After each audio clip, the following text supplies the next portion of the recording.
Mga kasyuyans, for today's video, since may nag-request sa atin na magawa tayo ng video na boses bata, yan yung gagawin natin ngayon. Especially to Enriquita Lorenzo Cuervo, shout out. Sa araw na ito mga kasuyan, nabigyan kami ng 4 na pirasong buko dyan sa aming kapitbahay. Dahil sila ay nagkuha ng buko at nagpakapal naman ako ng muka para manghingi ng 4 na piraso. Maraming salamat.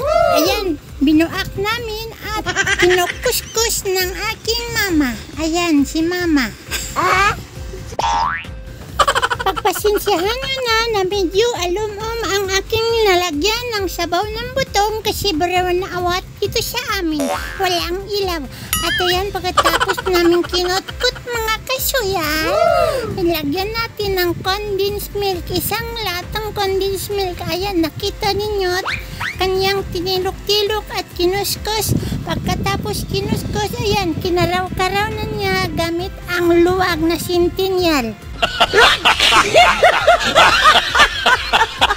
At pagkatapos ninyo, sa palagay ninyo mga kasuyan na dissolve na ang condensed milk, ayan, i-reverse na naman ninyo yung sintinyal na luwag para mahilis talaga yung mga namuumuong gatas doon sa loob para masarap yan mamaya.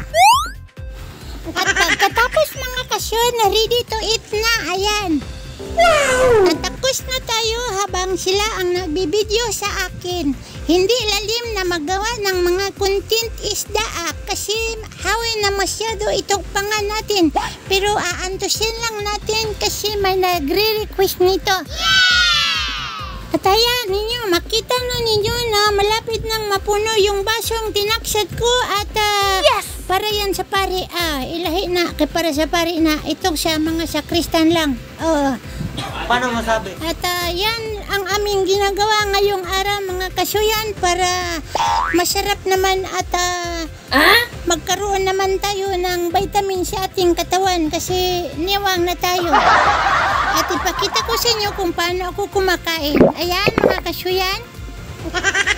Dumadalhop lang ako, hindi ako gumamit ng kutsara kasi lugi pag kutsaraonin mo.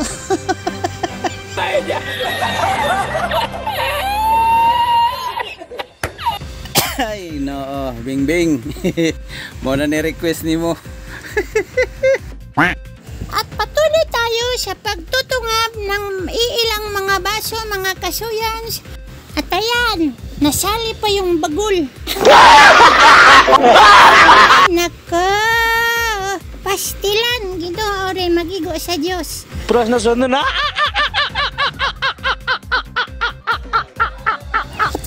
Kasuyans, nagawa ko na ang aking misyon bilang isang pagtuman sa isang utos ng ating ilang mga nanonood na mga kasuyan.